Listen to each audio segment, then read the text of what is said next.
Bonjour à tous et bienvenue dans cette première vidéo, un petit let's play de Mystic Quest Legends, un jeu de JRPG sorti sur Super Nintendo à début des années 90. Alors, c'est parti.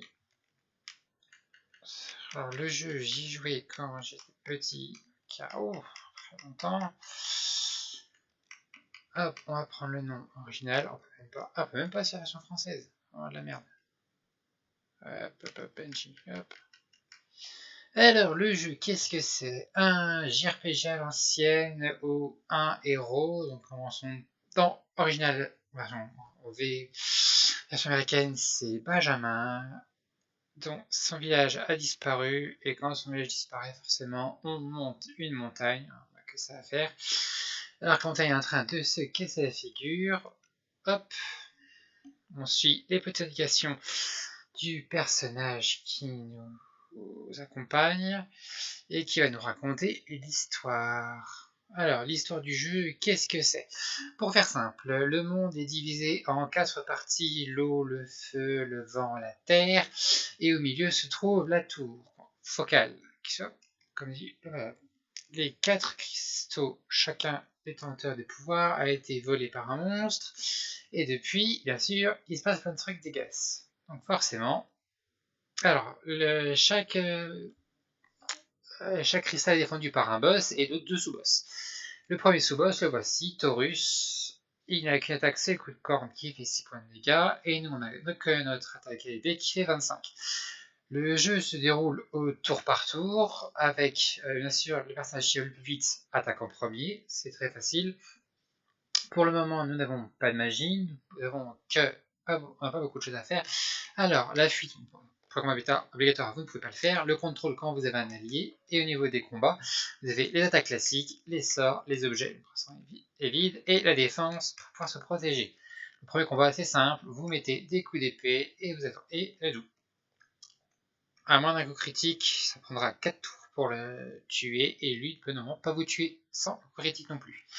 Donc le vieux monsieur est content, il dit qu'on est le vrai héros, le vrai élu, comme toujours. Hein. Nous sommes les élus parce que nous sommes le seul trou du cul qui monte des montagnes quand tout se casse la gueule. Et maintenant, on va devoir, bien sûr, pendant que lui se vole, forcément, alors que nous on marche, on va devoir accomplir la quête de sauver le monde tout seul. Presque. Alors, on sort de la montagne du destin, la montagne se casse la figure, et on se retrouve à la chenée. Bien sûr, on ne peut rien faire d'autre, donc on est obligé d'y aller. Alors, ça va être un let's play tranquille. Pas de speedrun, pas de glitch, pas de trucs comme ça. Vraiment un speedrun tranquille. On va parler au PNJ, on va s'emmerder, hein, et on va faire le jeu tranquillement. Voilà. Seule indication qu'on a, le monsieur nous dit qu'il faut sauver le cristal d'air. Donc, comme on peut voir, la zone c'est du gris, puisque toute la vie est absorbée par les monstres. Et on commence la quête tranquillement, on parle au vieux monsieur. Il est bloqué avec un caillou, on pousse le caillou, il est heureux, et il nous dit de montrer ceci à une fille nommée Kylie. Alors, on prend un petit coffre pour le guérison, et on va sortir. On se dirige vers la première ville du jeu, Floresta. Donc normalement, dans chaque zone, vous avez une ville unique. Alors nous allons chez Kylie, la voici, jeune fille qui aime la nature et les arbres, et sa maman qui a peur pour elle. Donc, elle récupère sa hache et nous accompagne. Au niveau de l'interface, le niveau c'est 40 PV par niveau. On va tout de suite modifier ça pour que ce soit plus facile et plus lisible, et on va augmenter la vitesse du texte. Voilà.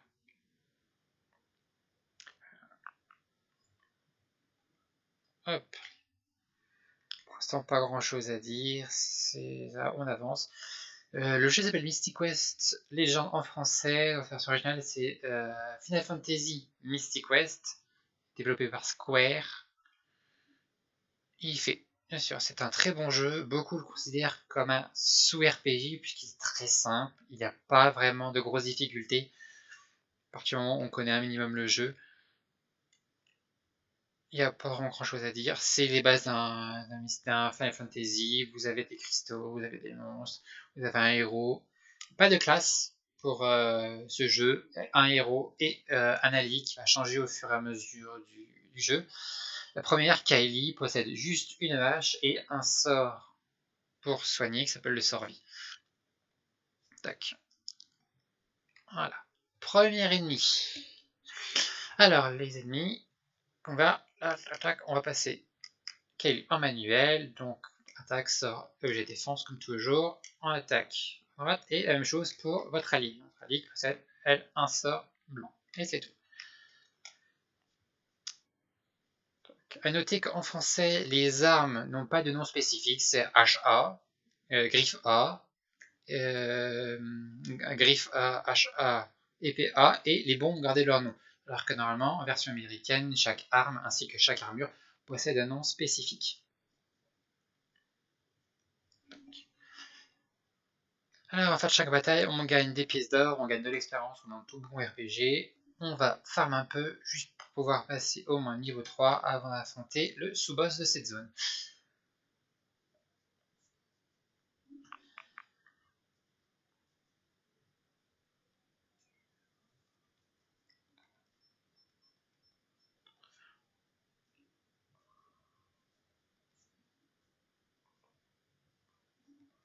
Voilà, un deuxième niveau, on continue.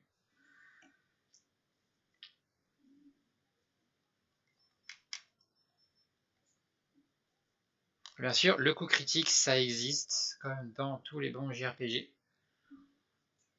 Espérant pas en mettre trop, ou s'en prendre trop. Hein. Ouais, donc on commence à one-shot tous les personnages avec notre épée. On va se soigner. Alors les sorts, il y a 3 types de sorts. Les sorts de magie blanche, qui permettent de soigner, de retirer les statues, de ressusciter. Et les sorts de magie noire, c'est vraiment que de l'offensif. Et les sorts sorciers qui sont beaucoup plus puissants, mais qui sont beaucoup plus limités en termes de points de pouvoir. Mais sort qu'on n'a pas maintenant, il me semble que de mémoire, le premier sort se situe seulement dans la 3e partie du jeu, au niveau du cristal de feu. Alors, les ennemis sont tous prédéfinis sur la map, comme vous pouvez le voir, c'est toujours des petites animations sur 2 frames. Par contre, les rencontres en elles-mêmes sont aléatoires. Sur chaque rencontre, on peut avoir 1 ou 2 ennemis en fonction du bestiaire présent dans la zone. Dans la zone présente ici, on peut tomber sur des slimes vertes ou sur des petits combattants marrons. Ici appelé en français Jean-Jean. Ah, c'est la bonne traduction.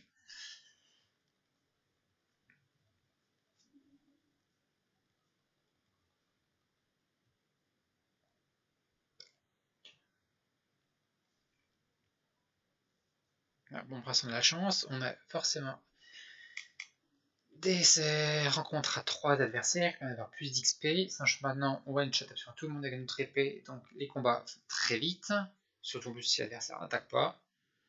Et on peut continuer à engranger facilement de l'XP et quelques items.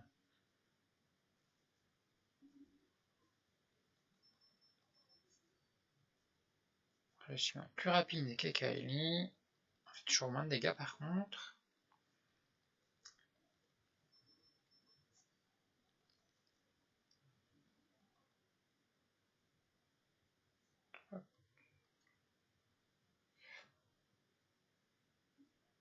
Et on va affronter le premier mini-boss. Avant, on va faire un petit sort de soin. Comme ça, tout le monde est à fond. Et on peut tranquillement affronter le mini-boss. Donc là, malheureusement pour nous, notre allié s'est fait empoisonner et elle ne pourra peut-être pas rester avec nous très longtemps. Alors, deuxième mini-boss de la région, Minotaur. Après Taurus, le Minotaur. Pas grand chose à dire encore pour le moment, étant donné qu'on n'a ni magie ni objet offensif. Ça va principalement être des coups d'épée et des coups de hache ainsi que des sorts de soin.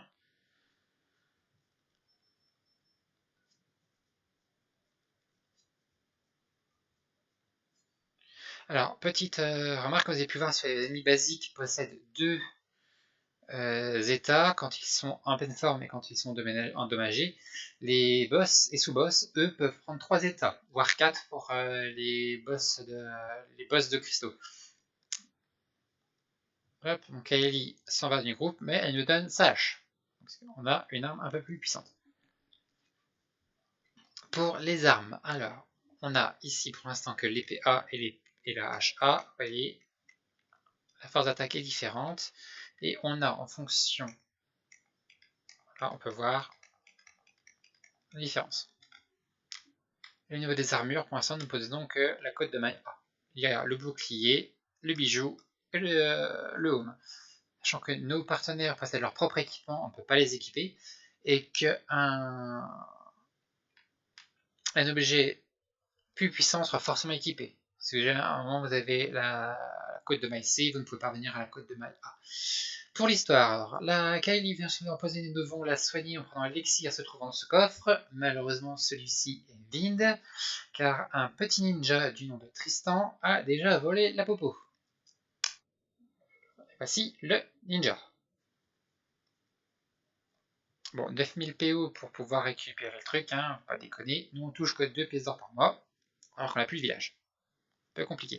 Donc il accepte de nous donner son trésor. L'élixir, c'est nous, on l'aide à trouver un trésor dans le donjon. Le prochain donjon. Donc, Tristan va nous accompagner jusqu'à la fin du prochain donjon.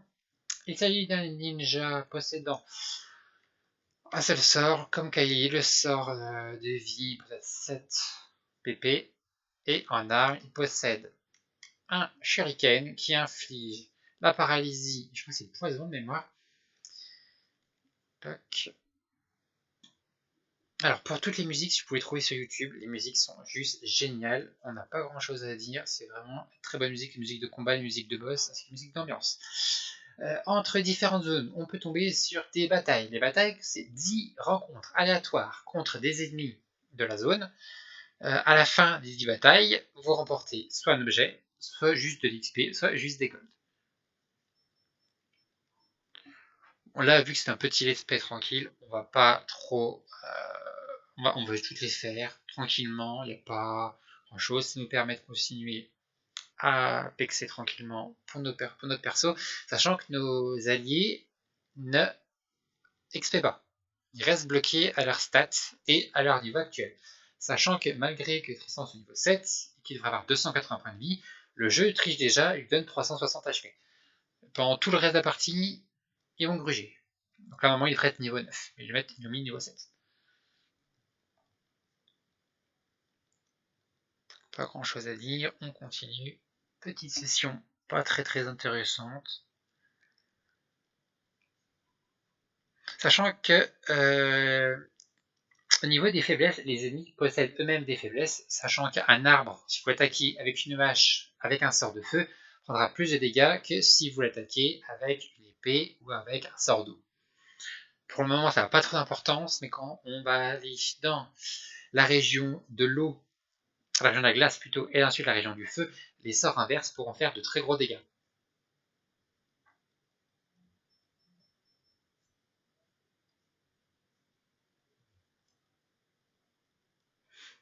Alors, on continue les petites batailles.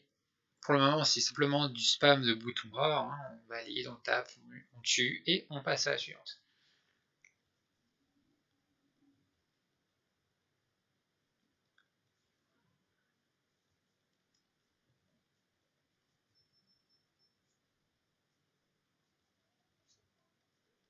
Oui, autre particularité du jeu, quand l'équipe meurt au cours d'un combat, le jeu ne fait pas un game over direct. Il vous demande avant si vous voulez retenter votre chance pour le combat avec les stats du début du combat. Par exemple, si vous commencez un combat avec vos deux personnages à 1 HP et que vous mourrez, vous pouvez recommencer le combat avec les mêmes stats du début. Donc avec deux personnages à 1 HP. Des fois, ça peut permettre, quand vous prenez un coup du sort sur un herald de l'adversaire, ça vous permet de recommencer le combat directement. Ça évite les game over intempestifs. C'est toujours pratique, surtout quand il y a des fois des donjons qui peuvent prendre 20-30 minutes, ça évite de tout refaire. C'est peut-être le gros plus de ce jeu. Regarde, 54 XP pour avoir fini la bataille. On va faire la bataille suivante. Un petit sort pour se guérir. Voilà.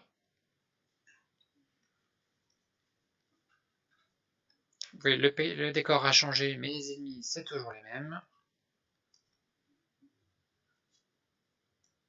Alors, dans le jeu aussi, comme vous pouvez voir avec les étoiles ninja de Tristan, les bombes pour le héros, les étoiles ninja pour Tristan, ainsi que les flèches pour un autre personnage du jeu seront en quantité limitée, maxé à 99.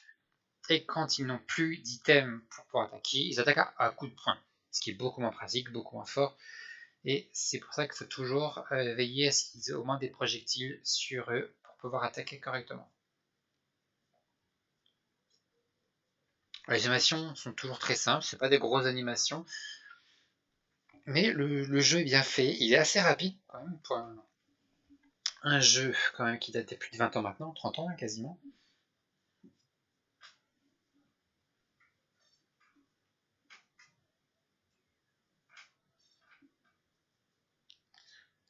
On va vite, il n'y a pas grand chose à voir.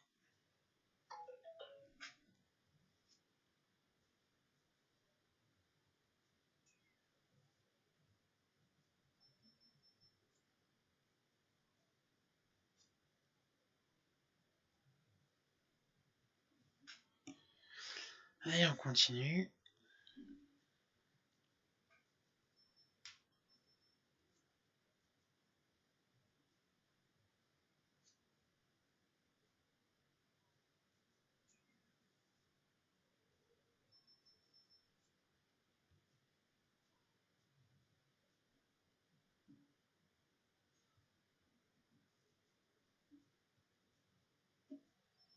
Alors le jeu se speedrun assez bien, il y a quelques glitches majeurs pour gagner beaucoup de temps.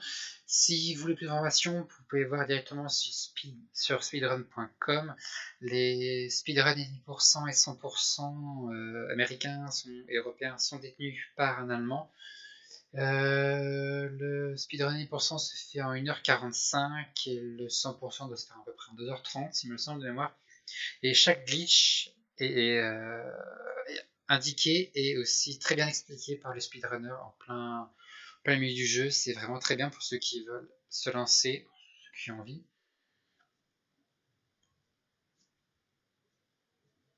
C'est comme sur un petit jeu, il n'y a pas énormément de glitch. Il y a 2 glitches majeurs qui permettent de passer une grosse portion du jeu. Mais c'est rien de bien à comparé aux glitch que vous pouvez lancer dans un jeu qui vous font gagner plusieurs heures.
Donc finalement, le poison a fait plus de dégâts que tous les ennemis réunis sur la bataille, ce qui fait quand même un peu peur.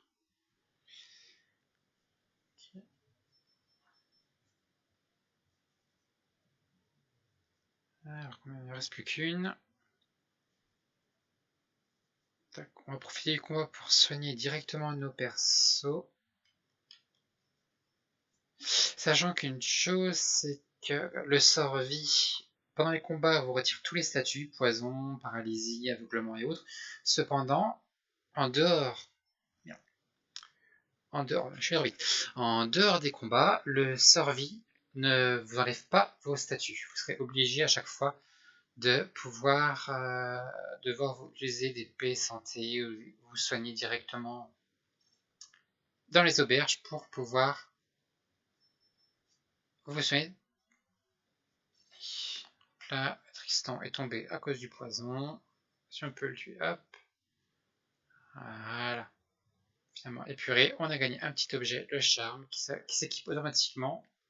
Tac. Ça fait force de défense de 1. Tristan, lui, de son côté, possède une côte robe avec une défense de 7 et un casque B, une défense de 9 et résistance au feu. On va pouvoir aller se soigner directement à Foresta.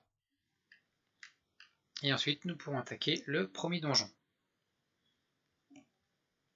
Pour l'instant, il n'y a rien de particulier, c'est principalement du farming. Le soin, c'est où dans cette ville? Je ne sais jamais. Normalement, chaque ville possède soit une auberge, soit un lit où vous pourrez rester gratuitement pour vous soigner de mémoire. C'est celui-ci. Voilà. Tac, tac, tac. Allez, on va pouvoir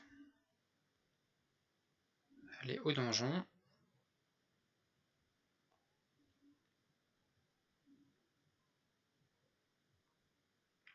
Voilà, on va se mettre devant le donjon. Voilà, on y est. Donc, ça va être la fin de cette première vidéo. La suite sur la prochaine vidéo. N'hésitez pas à laisser un commentaire, un pouce bleu, vous abonner à la chaîne. Et je vous dis à bientôt pour la suite de cette aventure. Bisous!